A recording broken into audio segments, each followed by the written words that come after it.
this is episode 17 of the WION Sports Broadband Edition with me, Digvijay Singhdeo. Now, over the course of this series, I've spoken to some of India's leading sports persons who I've had the pleasure of covering over the last 2 decades. My guest today, though, is someone I have never had the fortune of speaking to. So, Smriti Mandhana, welcome to WION, because this is an interview I wanted to do for a very, very long time. Let me start by asking you that, I saw a campaign in which you featured just a couple of days back, the Team Mask Force.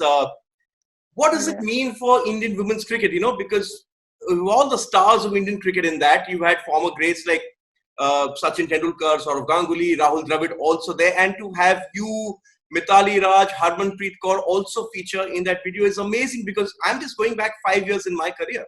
And we would never have thought all this possible. It just shows how much the stock of women cricket has risen in India in the last 4-5 years. Yeah, I think it's changed massively, I think, especially after the 2017 World Cup. And yeah, it was good to be a part of a campaign, I think, where we can, motivate people to do something which is necessary at the moment, like wearing a mask, which is, I think, the most important thing if you're stepping out. So yeah, so to just to be a part of the campaign. And yeah, I didn't know actually, as you said, that all the greats are in the video. When we got a message from BCCI that we have to do it, so we just did it. But yeah, the videos come out really well, and yeah, I think 5 years back we should have not imagined that. But I think it's good to know that people think that women cricketers are along with the male cricketers, so we are together to promote something for good in India, something like very important message. So if they feel that the message is important, they are even including women cricketers into that. So I think it's a good step, and overall I think it's a good space to be in at the moment in the women's cricket. Yes, and how has it been for you? How has this last 1 month been for you? I've been reading that there have been some online Ludo sessions going on with the team as well. Well, I think initially first 8-10 days were quite different, because we're not used to, after World Cup anyways we were supposed to take 2 weeks off, because we had a very long season, like we had a 5 or 6 month long season before the World Cup, continuous cricket. So we were expected to take 2 weeks off, but we never thought that it will extend to so long, such a long break. But I said, as I said in the previous video, I feel that we found different ways to entertain ourselves now, like Ludo and all. I think we didn't play much, but yeah, Ludo is something which is it's a fun activity, and I think they found a way to even talk during. You can have a call going on when you're playing the video Ludo game. So yeah, along with our workouts and all the stuff, but especially now I think with the show, which me and Jemmy have been doing. So yeah, last 10 days have been a bit it's been busy also with that part, and I'm happy that doing something constructive, because other than that, just sitting at home was a bit boring task. Just tell me a bit more about that, because all the thing that I tried to when I was doing this research, it all sorts of boiled down to the fact that when the Indian team is together, all the action is in Smriti's room. That's where everyone assembles. It's sort of the magnet around where everyone gathers. So tell me a bit about this show with Jemima, because like you, she was, when she burst onto the scene, young prodigy, and just talk about this being kind of the camaraderie you share, and what do we expect in the show that you're doing? I think me and Jemmy share a great bond with each other. Last 2 years, I think. So we didn't know much before she joined the team. We didn't know much about each other, but I think we were roommates for first 4-5 months when we used to have roommates. And then we developed a bond, and we had a lot of memories on the field and off the field with other friends at night. And she was sitting bored and like nothing to talk, and we were discussing about our memories. So we thought, why not just make a show, talk about our on-field memories, and who can relate to our stories, and then we can have good discussions, because it's never happened that current athletes have been interviewing, or not interviewing, also discussing something about sport with someone else, so it can be a different conversation than a normal interview. So yeah, that was the thought behind the show Double Trouble. So that's how the name came, because we keep troubling each other, so then we thought, let's have it like Double Trouble. No, but it's important because, a lot of these international sporting stars are finding various ways of engaging with fans. Roger Federer wanted everyone to volley across with a tennis ball and Yes, racket on the yes. wall. Kim Sears and Andy Murray actually had this 100 volley challenge. So it's essential, especially at this time when all the fans are also locked up at home. It's essential to engage with them as well because they're not getting their daily fix of sport. Yes, yes. I think it's really important, and especially I think they know a lot of our sides which are on the field. They don't know how exactly how we are as people off the field, or more about us. So I think it is a good way to connect to the fans, because even I have not been that active on social media like much. So this is the first time, maybe even I'm trying to share my stories on the field and off the field, and I think we'll try and dig it out from our guests as well. Whoever comes on the show, we'll dig it out from them as well. We'll dig it out from them as well, the on and off the field stories, which I think we can relate much more to. Okay, I saw you sipping a Red Bull, so you're also a Red Bull athlete. But Red Bull is also extreme sport. So is there a bucket list in Smriti Mandhana's mind? Things I want to do just to be part of the Red Bull spirit. So perhaps it could be cliff diving, could be jumping off a plane, could be off-roading. Have you ever thought of anything like that? Well, actually, in our contract with BCCI, we're not allowed to do extreme sports.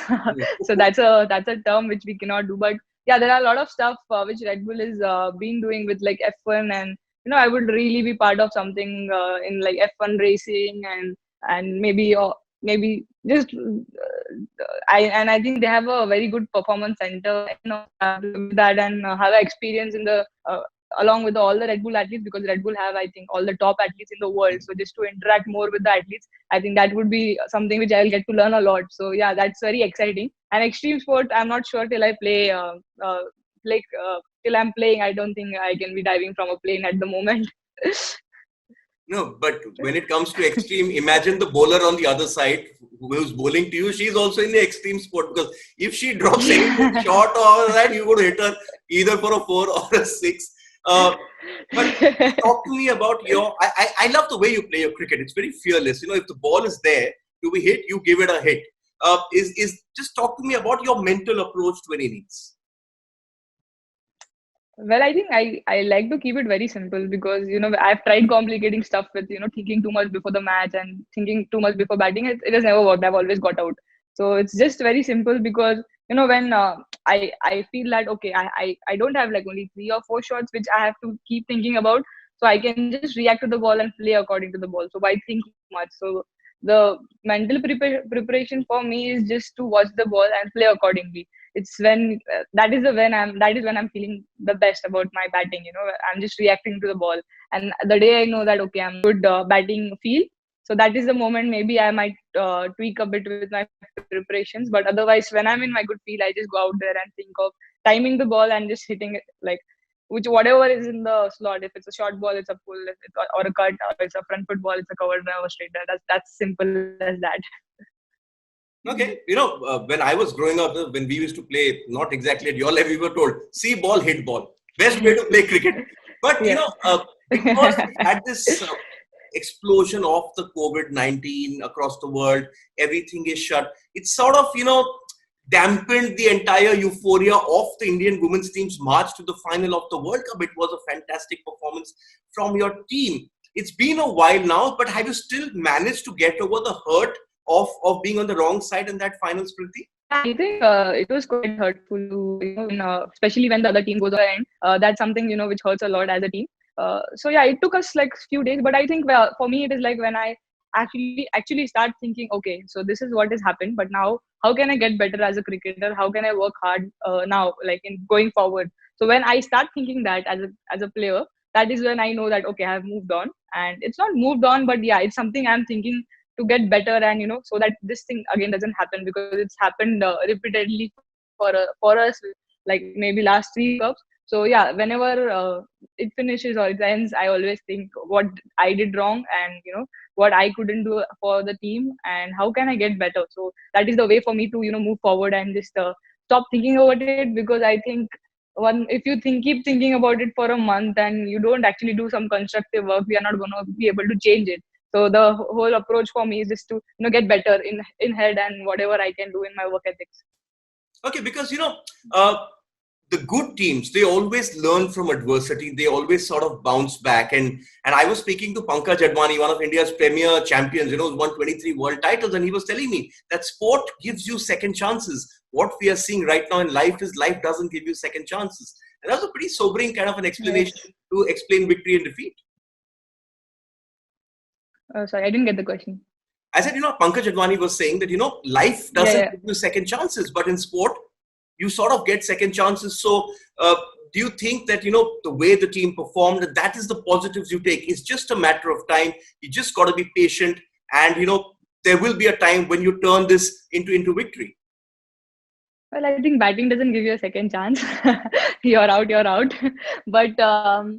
But yeah, I think it's always good to learn from these kind of things, because I think somewhere what success cannot teach you, a failure can teach you, a bad patch can teach you much more than a big score of like maybe a good run of 6 months cannot teach you that. So I'm sure that everyone in the team after the match, I don't think we spoke much to each other. We were just in our own separate spaces and thinking about, okay, what has happened and what can we do better, because it was really disappointing that we didn't even give a fight. So yeah, that was something which really hurt us a lot. The way we played the whole tournament, I think not to on the finals day was a bit more hurtful. So all those things are there, and we have a World Cup coming up next year. So we'll try and not repeat the mistakes again. But yeah, we have to get better at playing World Cups. Okay, but what I did like about your team was that, this is a very young team. It's sort of the nucleus is there. And for this team to go on and dominate cricket in the next 4 or 5 years, if you all of you all stick together and this talent sticks together, then no one seems to be able in the future to be able to stop you, because it's important for us to identify a bunch, and then the bunch together sort of, moves forward step by step. Yeah, I think it's a brilliant thing to, have an average age of 21 or 22 into the whole World Cup. And I think we were the youngest team. I think Thailand was first. I'm not sure, but I think we were the youngest team in the in terms of age. And it was amazing, the way all the youngsters. It's all good, so good to see that. Okay, if we know now that if this team, as you said, I think this team sticks together and things of each other to get better, I think the sky is the limit for this team. But yeah, there's always hard work is the key for this team, and I think the way the talent in this bunch of people we have, I think if we work hard in next 1 or 2 years, I think as you said, I think sky is the limit. Yes, the sky is the limit, but I think you must be disappointed along with all of us as well who are cricket fans and sporting fans, because you had this great performance till the World Cup final. You would have expected the on the sidelines of the IPL to have the Women's Challenge, which had so much of excitement around it, but sadly we're not having it at the moment. But is that the logical step now, having a women's kind of an IPL tournament? BCCI is moving into a good direction regarding to women's IPL. We had a 2-team affair 2 years back, and then last year we had a 3-team affair which went really well in Jaipur. I think it was almost packed crowds in the final, so that's an amazing thing to happen. And yeah, this year I think it was supposed to have 4 teams, so we are moving in the right direction. I think we are a bit away from 8-team IPL for women's at this moment, but yeah, definitely I think 4, 5, 6 teams, that is what I think maybe they'll be looking for. But I'm sure that whenever it happens, it's gonna grow women's cricket in India massively, especially going into a major tournament like World Cup. And yeah, I'm sure that BCCI has been thinking about it in a very good way, and they have taken it constructively, and not just started something really quickly. They have put a lot of thought behind it. And sort of when you look at the rise of women's cricket in India, it's also a lot of it is down to you, because you've shattered stereotypes, you've shattered the kind of glass ceiling, you've gone and played in Australia, you've gone and played in England as well. and sort of, seeing other players also being invited to go and play there. That's sort of an endorsement of how the world is viewing Indian women's cricket as well. But if you look at your career, and you've even been the ICC Player of the Year, what is that one piece of cricketing advice you've received from someone which has always stayed at the back of your mind, Smriti? Well, I think post the 2017 World Cup, I think I had a bad run of 7 matches where I didn't score. So yeah, after that I was a bit disturbed regarding that, and and even the injury which I had previously before the World Cup taught me a lot of stuff. But then after that, I just came back home, and I was just talking to mom, dad, and they are like very chilled out, and they just told me that Smriti, when you were a kid and you used to go to bat, you used to go out to bat to enjoy and not to, you used to not have that pressure. You used to just go out there, play cricket to enjoy. And I feel that enjoyment has somewhere gotten a bit less. Now you are like, you have put a lot of pressure on yourself in the terms of everything in terms of practice also.